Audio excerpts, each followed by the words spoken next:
नमस्कार, आप देख रहे हैं न्यूज इंडिया। आपके साथ मैं हूं चारुल शर्म और बुलेटिन में रुक कर इस वक्त की बड़ी खबर का लुधियाना ब्लास्ट से जुड़ी इस वक्त की सबसे बड़ी खबर आपको बता दें। जर्मनी में लुधियाना ब्लास्ट का मास्टरमाइंड गिरफ्तार किया गया है। भारत सरकार ने जर्मनी सरकार से अपील की थी। जसविंदर मुल्तानी नाम का आरोपी गिरफ्तार कर लिया गया है। तो लुधियाना ब्लास्ट से जुड़ी इस वक्त की बड़ी खबर आपको बताई जा रही है।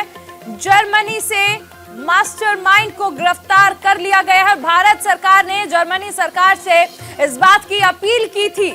जसविंदर मुल्तानी नाम का आरोपी गिरफ्तार कर लिया गया है। जर्मनी से मास्टरमाइंड की गिरफ्तारी की गई है।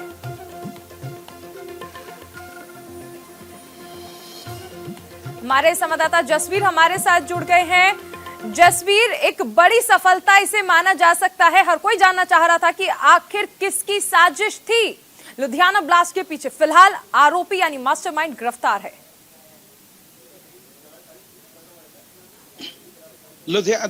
एक हफ्ते पहले जो लुधियाना में बम ब्लास्ट हुआ था, वहां यहाँ पे गगनदीप नामक का एक व्यक्ति पकड़ा गया था, जो कि पुलिस डिपार्टमेंट से उसको सस्पेंड किया गया हुआ था। आज जैसे ही सुबह खबर आई है कि जसविंदर सिंह मुल्तानी नामक का एक व्यक्ति जर्मनी में पकड़ा गया है और ये व्यक्ति सिख फॉर जस्टिस नाम का एक संगठन वो चला रहा था। जसवीर, ये भी जानना चाहेंगे आपसे कि फिलहाल क्या कुछ जानकारी है, इस व्यक्ति को कब भारत लाया जाएगा? हालांकि भारत सरकार की अपील के बाद ही इसको गिरफ्तार किया गया है जर्मनी से।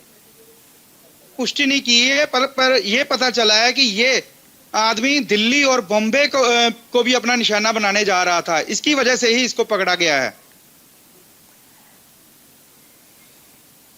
जसवीर, दिल्ली और मुंबई को भी दहलाने की साजिश इस व्यक्ति ने रखी। इसके अलावा देखिए कि लुधियाना में भी किस तरह से ब्लास्ट को उसने पूरी तरह से वहां पर जो इसकी नापाक साजिश थी वो कहीं ना कहीं अंजाम तक भी पहुंची, लोगों की मौत भी हुई।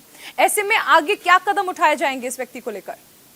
पर देखो, अभी ना पंजाब में 2022 की चोनें बिल्कुल नजदीक है, जिसको देखते हुए सभी जगह पे हाई अलर्ट किया हुआ है। इसी की वजह से बहुत तेजी से ये 24 घंटे में ये मामला सॉर्ट आउट कर दिया गया है पंजाब की तरफ से। जसवीर, सिख फॉर जस्टिस नाम से ये एक ऑर्गेनाइजेशन चला रहा था, क्या इसका उद्देश्य था और आगे इसकी क्या रणनीति थी? गुरु पतवंत सिंह पन्नू नामक का व्यक्ति जो इस संगठन को चला रहा है, ये जो जसविंदर सिंह मुल्तानी उसका साथी माना जाता है। ये सिख फॉर जस्टिस नाम से पूरे वर्ल्ड में ये ऑर्गेनाइजेशन चला रहे हैं और ये आतंकवाद का दूसरा नाम माना जा सकता है। जसवीर, इस पूरे मामले को अगर मिलाकर देखें तो आखिर इसकी क्या मंशा थी? क्यों आखिर कोर्ट में ब्लास्ट किया? इसके पीछे क्या साजिश थी?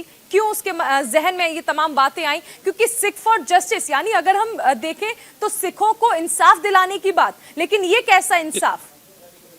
ये अभी पता नहीं चल पाया। सूत्रों से जब जैसे ही पता चलेगा आपको परू बता दिया जाएगा। आज हम इसी के ऊपर सर्च कर रहे हैं। चलिए, बहुत शुक्रिया जसवीर इस तमाम जानकारी के लिए। तो अब रुक करते हैं एक और बड़ी खबर का। आज यूपी में रैलियों का मंगल है।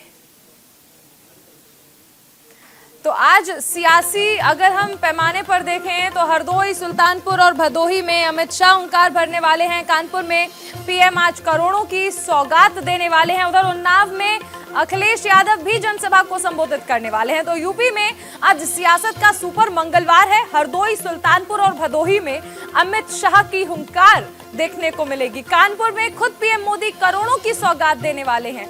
उन्नाव में अखिलेश यादव जनसभा संबोधित करने वाले हैं। आज सुपर मंगलवार है सियासत का।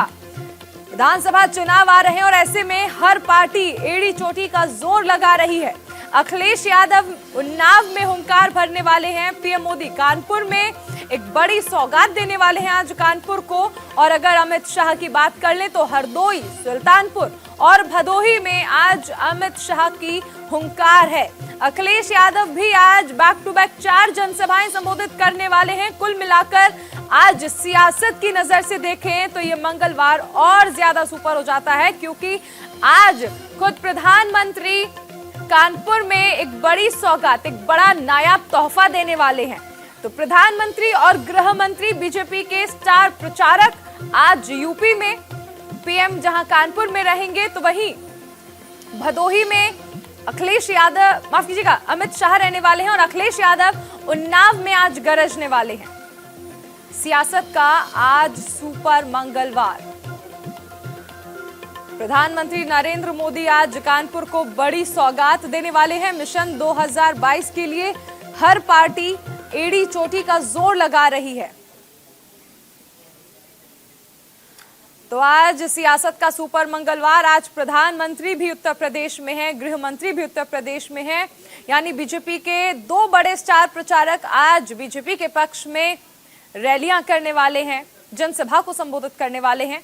और उधर अखिलेश यादव भी उन्नाव में एक के बाद एक 4 जनसभाएं करने वाले हैं। और इसी के साथ एक बड़ी खबर का रुख करते हैं। आज कानपुर में मेट्रो का उद्घाटन करेंगे प्रधानमंत्री नरेंद्र मोदी। बीना पनकी पाइपलाइन का उद्घाटन करेंगे प्रधानमंत्री।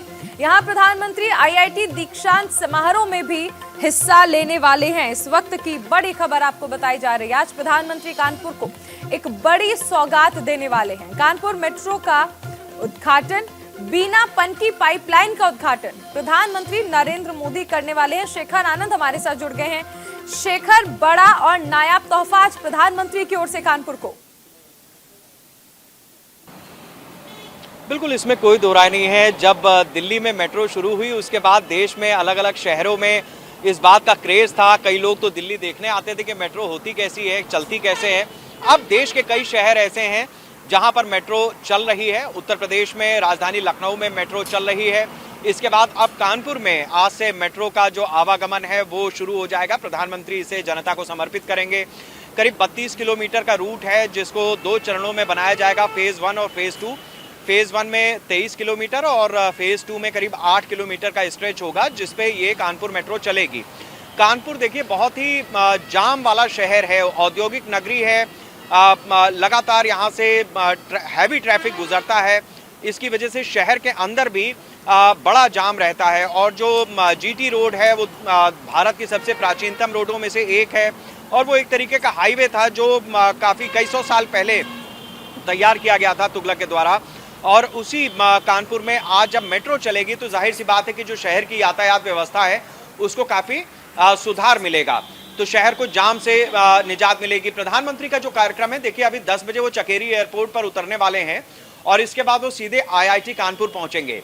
आईआईटी कानपुर के लिए भी बड़ा मौका होगा प्रधानमंत्री से। सामने जब देश का भविष्य, खासतौर से इंजीनियर्स रूबरू होंगे, वो अपनी बात रखेंगे, कुछ बात कहेंगे, सुनेंगे, तो ये मौका अच्छा है। देश को इंजीनियरिंग के डिपार्टमेंट में एक विजन मिलेगा और वो हमें आने वाले कल की एक रूपरेखा देगा। इस दीक्षांत समारोह में शामिल होने के बाद जो मेट्रो का रूट है वो आईआईटी कानपुर से मोती झील तक का रूट है। करीब 9 मेट्रो स्टेशन इसमें शामिल हैं। 9 किलोमीटर का ये फर्स्ट स्टेज का फर्स्ट रूट है। तो इसमें प्रधानमंत्री का आईआईटी कानपुर से सवार होंगे और फिर निराल नगर, जहां पर एक उनकी बड़ी जनसभा होनी है। बताया जा रहा है कि 2 लाख से ज़्यादा लोग इस रैली में शामिल होने वाले हैं, तो वहां पहुंचेंगे मेट्रो के जरिए। फिर निराल नगर में वो हरी झंडी दिखाएंगे। एक सूचना ये भी है कि वो आईआईटी कानपुर से ही मेट्रो को हरी झंडी दिखा सकते हैं। तो ये 2 तरीके की बातें इस समय आ रही हैं। प्रधानमंत्री क्या करेंगे वो फाइनल स्टेज अभी थोड़ी देर में क्लियर हो जाएगी। इसके बाद जो है पनकी, जो आपने बताया, मल्टी प्रोडक्ट पाइपलाइन है 356 किलोमीटर की और 1500 करोड़ की लागत से बनी है, उसको भी प्रधानमंत्री जो है उसका भी जनता को समर्पित करेंगे। तो ये कई इस तरीके के प्रोग्राम्स हैं जो कानपुर शहर को लेकर के, कानपुर को लेकर के प्रधानमंत्री के इस दौरे में शामिल हैं। जहां तक मेट्रो की बात है तो इसमें कोई दो राय नहीं है कि कानपुर एक ऐसा शहर है जहां पर मेट्रो की सख्त ज़रूरत महसूस की जा रही थी। लोगों के जो निजी वाहन हैं वो थोड़ी देर आराम करेंगे और मेट्रो के जरिए लोग कानपुर में एक जगह से दूसरी जगह जा सकेंगे। 10 रुपये इसका न्यूनतम किराया होगा और 30 रुपये अधिकतम किराया होगा। इन्हीं भी 2 मेट्रो स्टेशन के बीच में अगर आप चलते हैं तो वहाँ पर आपको 10 रुपये देने पड़ेंगे। आईआईटी कानपुर से अगर आप सवार होते हैं और मोती झील तक जाते हैं तो वहाँ पर आपको 30 रुपये देने पड़ेंगे, जो इसका अधिकतम किराया है। तो कुछ इस तरीके की यहाँ पर व्यवस्था बनाई गई है और 29 दिसंबर से, आज 28 से प्रधानमंत्री इसका लोकार्पण करेंगे और कल सुबह 6 बजे से ये पब्लिक के लिए शुरू हो जाएगी और रात में 10 बजे तक। आप बने रहिए हमारे साथ, हम बताते हैं कि आज कैसे सियासत के हिसाब से सुपर मंगलवार है।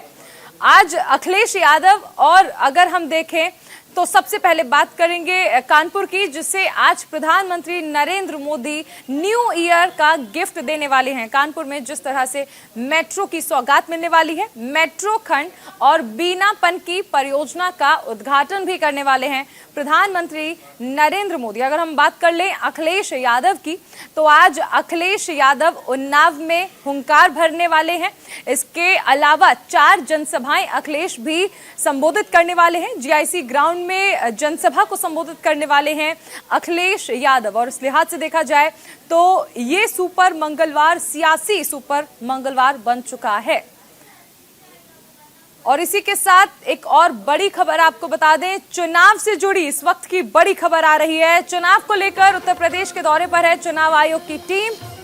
3 दिवसीय दौरे पर आज लखनऊ पहुंचेगी टीम। ओमिक्रॉन के खतरे को लेकर अधिकारियों से फीडबैक भी लेगी।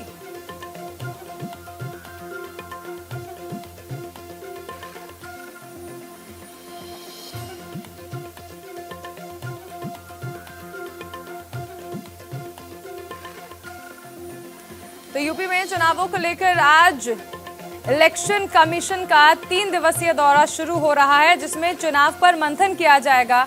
आज लखनऊ पहुंचेंगी टीम और ओमिक्रॉन के खतरे को लेकर अधिकारियों से यहां पर फीडबैक भी लिया जाएगा।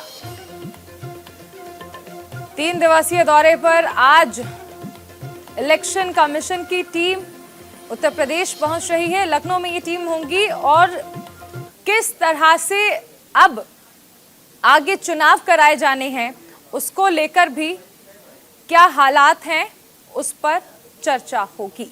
विवेक तिवारी हमारे साथ जुड़ चुके हैं। विवेक, इलेक्शन कमीशन की टीम पहुंच रही है, पहले भी अनेक राज्यों में दौरा कर चुकी है जहां पर चुनाव है, चाहे हम उत्तराखंड की बात कर लें या फिर अनेक राज्य। ऐसे में उत्तर प्रदेश को लेकर ये बहुत ज्यादा अहम हो जाता है दौरा, क्योंकि यहाँ सबसे ज्यादा विधानसभा सीटें हैं, सबसे बड़ा राज्य है। जी बिल्कुल, देखिए अभी तक जिन 5 प्रदेशों में विधानसभा के चुनाव अगले साल होने हैं, उनमें से गोवा, पंजाब और उत्तराखंड में चुनाव आयोग की टीम दौरा कर चुकी है, वहां का जायजा ले चुकी है। आज उत्तर प्रदेश की बारी है। 13 सदस्यीय टीम है, जिसमें मुख्य चुनाव आयुक्त सुशील चंद्र भी होंगे। 3 बजे के आसपास वो 13 सदस्यीय टीम लखनऊ पहुंचेगी और 3 दिनों तक लखनऊ में रहेगी। आज 4 बजे जो इनकी मीटिंग होनी है वो डिफरेंट पॉलिटिकल पार्टीज के रिप्रेजेंटेटिव से होनी है, जिसमें नेशनल पॉलिटिकल पार्टीज भी हैं, स्टेट लेवल के जो पॉलिटिकल पार्टीज हैं उनके जो प्रतिनिधि होगी उनसे मुलाकात करेगी। 6 सवा 6 बजे के आसपास जो यहाँ के मुख्य निर्वाचन अधिकारी हैं उनके साथ एक बैठक होनी है। कल यानी कि 29 दिसंबर को प्रदेश के जितने जिलाधिकारी हैं, जितने एसएसपीज हैं, एसपीज हैं, डिविजनल कमिश्नर्स हैं, पुलिस कमिश्नर्स हैं, आईजी हैं, उन सब के साथ दिन भर बैठक की जाएगी। एक एक जिले का हालचाल लिया जाएगा, पूछा जाएगा कि किस तरह के हालात हैं, खासतौर से ओमिक्रॉन को लेकर के, कोरोना को लेकर के परिस्थितियां क्या हैं। परसों मुख्य सचिव और डीजीपी के साथ बैठक होनी है और उसके बाद एक प्रेस कॉन्फ्रेंस 12 बजे इलेक्शन कमीशन की टीम करेगी और फिर वहां से वो मणिपुर के लिए रवाना होंगे। तो ये पूरा उनका शेड्यूल है। जो प्रमुख बात है कि ओमिक्रॉन को लेकर के, कोरोना को लेकर के, हालांकि उत्तर प्रदेश की स्थिति बहुत बेहतर है। ओमिक्रॉन के 1 या 2 केसेस उत्तर प्रदेश में एग्जिस्ट कर रहे हैं, लेकिन फिर भी जिस तरह से कोरोना को लेकर अन्य राज्यों में स्थितियां हैं उसको देखकर जरूर समीक्षा की जाएगी। चुनाव टलवाने की, टालने की भी एक चर्चा हो रही है, जो इलाहाबाद हाईकोर्ट का अभी कुछ दिनों पहले एक टिप्पणी हुई थी। लेकिन अभी तक जो परिस्थितियां दिख रही हैं, जो जैसा कि उत्तराखंड में हुआ या कल जो केंद्रीय स्वास्थ्य सचिव के साथ बैठक हुई है इलेक्शन कमीशन की, उससे लग नहीं रहा है कि चुनाव टाले जाएंगे। हाँ, इतना संकेत जरूर मिला है कि जो पॉलिटिकल रैलीज हो रही हैं या पॉलिटिकल इवेंट्स हो रही हैं उसको लेकर के कुछ रिस्ट्रिक्शन इलेक्शन कमीशन लगा सकता है। चलिए, बहुत शुक्रिया विवेक इस तमाम जानकारी के लिए। एक और बड़ी खबर आपको बता दें, कांग्रेस आज देश भर में मना रही है 137वां स्थापना दिवस। दिल्ली, मुंबई में भव्य कार्यक्रम का आयोजन भी कांग्रेस करने वाली है और इसी दौरान कांग्रेस सरकार के खिलाफ हल्ला बोल करती नजर आएगी। बढ़ती महंगाई और बेरोजगारी के खिलाफ कांग्रेस का ये प्रदर्शन आज देखने को मिलेगा। स्थापना दिवस के बहाने कांग्रेस के कमबैक की तैयारियां इसमें देखने को मिलेंगी। आज कांग्रेस अपना 137वां स्थापना दिवस मना रही है। दिल्ली और मुंबई में भव्य कार्यक्रम का आयोजन भी किया गया है। महंगाई के खिलाफ कांग्रेस हल्ला बोल करने वाली है। कैसे चुनावी राज्यों में कमबैक करे कांग्रेस, इस पर भी प्राइम फोकस आज कांग्रेस का रहने वाला है। तो करते हैं एक और बड़ी खबर का। कोरोना संकट पर सीएम केजरीवाल ने बैठक बुलाई है। आज सीएम केजरीवाल के साथ हाई लेवल मीटिंग होने वाली है। तो इस वक्त की बड़ी खबर आपको बता दें, कोरोना संकट पर सीएम केजरीवाल ने बैठक बुलाई है और आज ये बड़ी बैठक होने वाली है।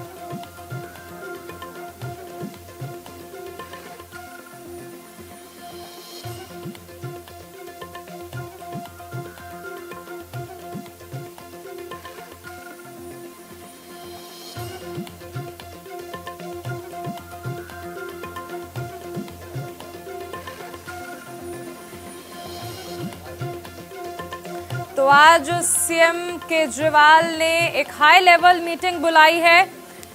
मामले जिस तरह से अचानक बढ़ने लगे हैं ओमिक्रॉन के, उसको लेकर ये हाई लेवल मीटिंग बुलाई गई है। एक और बड़ी खबर आपको बता दें, नीट पीजी काउंसलिंग में देरी को लेकर डॉक्टर्स का हंगामा लगातार जारी है। देर रात से ही दिल्ली की सड़कों पर डॉक्टर्स का ये हंगामा चल रहा है। डॉक्टर और पुलिस में भिड़ंत हुई है। इसके साथ ही लाठीचार्ज की खबरें भी सामने आई। देशव्यापी स्वास्थ्य सेवाएं ठप करने की धमकी दी है रेजिडेंट डॉक्टर्स ने। हमारे साथ संवाददाता नमित त्यागी जुड़ गए हैं। नमित, बहुत अहम हो जाता है देखिए कि जिस तरह से ओमिक्रॉन के मामले बढ़ रहे हैं, ऐसे में डॉक्टर्स ने भी अब स्वास्थ्य सेवाएं ठप करने की धमकी दे दी है। देखिए, बिल्कुल चालू जो नीट पीजी काउंसलिंग को जल्द से जल्द कराने को लेकर डॉक्टरों की हड़ताल थी, वो पिछले 11 दिन से चल रही थी। लेकिन कल जब उनका मार्च मौलाना आजाद मेडिकल कॉलेज से सुप्रीम कोर्ट की तरफ जा रहा था, उस दौरान उनकी पुलिस वालों से काफ़ी ज़्यादा झड़प हुई, जिसमें 12 डॉक्टर्स को जो है हिरासत में लिया गया। हालांकि उनको बाद में छोड़ जरूर दिया गया था, लेकिन पुलिस वालों और डॉक्टर्स के बीच में जो झड़प हुई थी, उसमें 7 पुलिसकर्मी जो हैं वो घायल भी हुए थे। उसके बाद से देर शाम से लगातार यहाँ पर पूरी दिल्ली के अलग अलग इलाकों में जो है डॉक्टर्स की पुलिस वालों से झड़प हुई। सरोजनी नगर की बात करें, सरोजनी नगर थाने में कई डॉक्टर्स को कुछ देर के लिए रखा भी गया, हिरासत में लिया गया। और सरोजनी नगर थाने के बाहर भी देर रात तक डॉक्टरों की जो हड़ताल थी वो लगातार चलती रही, जिसके बाद देर शाम डॉक्टरों की तरफ से एक ऐलान किया गया कि आज सुबह 8 बजे से पूरे देश के अंदर जो स्वास्थ्य सेवाएं हैं वो पूरी तरीके से ठप रहेंगी। तो ऐसे में अब देश के सामने सबसे बड़ी संकट की घड़ी ये है कि एक तरफ तो ओमिक्रॉन के केसेस लगातार बढ़ते जा रहे हैं, पूरे देश की बात करें या फिर दिल्ली की बात करें, दूसरी तरफ जो रेजिडेंट डॉक्टर हैं वो अब हड़ताल पर चले गए हैं। तो ऐसे में दिल्ली के अंदर जो हॉस्पिटल हैं वहाँ पर डॉक्टर नहीं है, वहाँ पर पेशेंट को जो है काफ़ी ज़्यादा परेशानी हो रही है। और डॉक्टर्स का ये भी मानना है कि अभी तक सरकार जो है वो हमारे लिए कोई कदम नहीं उठा रही है। और कल जब मैंने उन डॉक्टर्स से बातचीत की थी, उन डॉक्टरों का भी यही कहना था कि एक तरफ तो सरकार हेल्थ वर्कर्स को बूस्टर डोज देने की बात कर रही है, लेकिन अगर हमारे लिए ही हमारी बातें नहीं सुनी जा रही, हमारी मांगों पर ध्यान नहीं दिया जा रहा है, तो हम अस्पताल के अंदर नहीं जाएंगे और हम सड़कों पर ही रहेंगे। तो सबसे बड़ी चुनौती है केंद्र सरकार के सामने कि आखिर किस तरीके से इन हड़ताल पर जो बड़ी डॉक्टर चुनौती है। और ओमिक्रॉन के मामले जिस तरह से बढ़ रहे हैं, ऐसे में भी एक बड़ी चुनौती बन जाती है। बहुत शुक्रिया नमित इस तमाम जानकारी के लिए।